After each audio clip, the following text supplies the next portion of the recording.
there, it's me, Potato Mean, and welcome back to another video. Today is only going to be a one-figure showcase, but then again, I don't want to make it a short, because why would I make it a short? I actually want to go in depth about it, actually kind of talk about the process, talk about why I made it, all that kind of stuff. So yeah, it's just one figure, it's just another Spider-Man character. I know how much you guys like Spider-Man, so but it's not actually Spider-Man.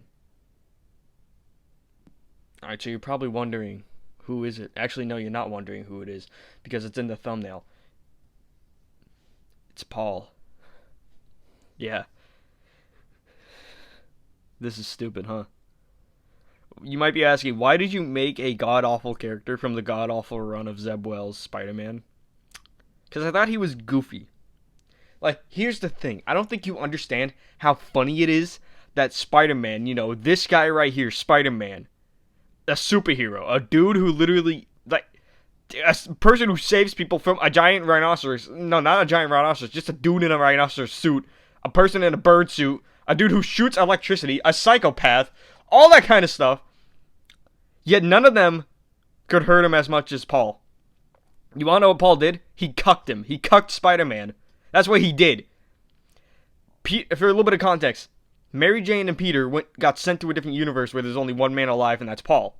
So, Peter builds a machine to bring both him and MJ back, but Paul pushes only Peter through, kidnapping MJ by shutting off the machine. Basically being like, I want MJ, because I guess everybody wants this bitch. Anyways, so, Peter is just like, oh no, man, I gotta go back, I gotta go check on my wife, I gotta make sure she's A-okay, because that's like the whole thing. He wanted to go back, he wanted to save her, so he basically became enemies. He hurt his friends, the Avengers, Fantastic Four, all of them, and even turned to Norman Osborn for a little bit of help.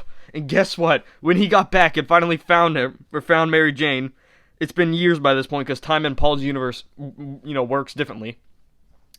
And apparently, MJ had already had kids with Paul and was married to Paul now.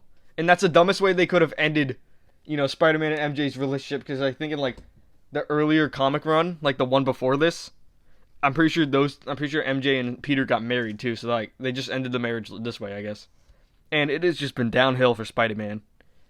And apparently the kids didn't actually exist in the first place, because I think it was like some figment of their imagination or something. I don't know, it's stupid as hell. It's Zeb Wells, what do you expect? But yeah. It's just super funny to think that Norman Osborn couldn't do this much, like, couldn't hurt Peter this much. But a dude named Paul, just some normal-ass dude. He doesn't have any powers, that's the thing. He's just a dude. That's it. And it's so stupid. So, why did I make him? Because I thought it was goofy. Because I thought it would be funny to make, to actually make this guy who's just a terrible character.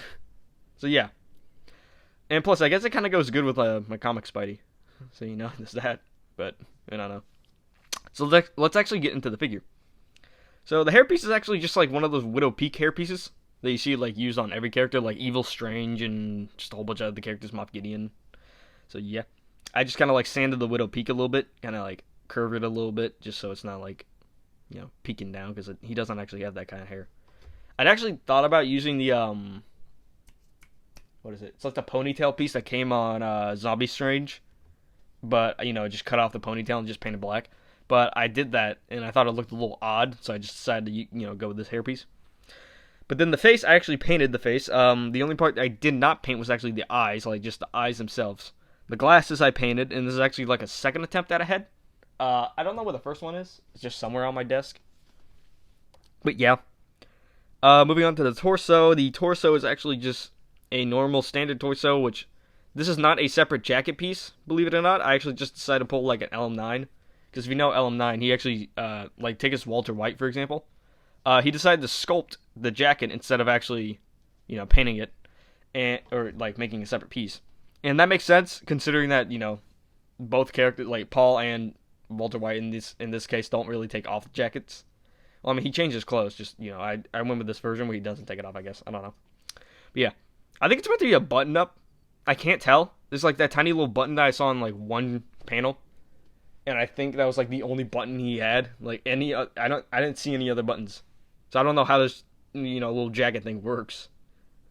I don't know. It's a little weird. But I just kind of sculpted the front, like, just a You know, the blue part that you see on the front, and then of course I painted over it. He does have side detail, of course, because why would I ever skip out on that? And it looks a little odd, but I think it's fine. You know, just kind of how it works. Because I sculpted this before really planning it out, I guess. I don't know. But the arms, of course, is just painted normally. They have the sleeves kind of rolled up a little bit. And the legs are just some pure black legs that I didn't even paint the black on. I just kind of like painted the wrinkles on and all that. Even that weird little line. And the the shoes I actually did paint in just a normal white. And I don't know what type of shoes they're meant to be. Kind of look like Adidas. I can't tell. But who knows. Either way, I like the way this figure turned out. I think it's like a nice little clean figure. And you know what? Even though he's goofy as hell, even though it's like from a terrible comic run, I still like the way this figure turned out. Also, I'm going to have the bit from Instagram at the end of this video, just because why not? So yeah. And that is it for the showcase. So yeah. I hope you guys enjoyed just this short little one figure showcase.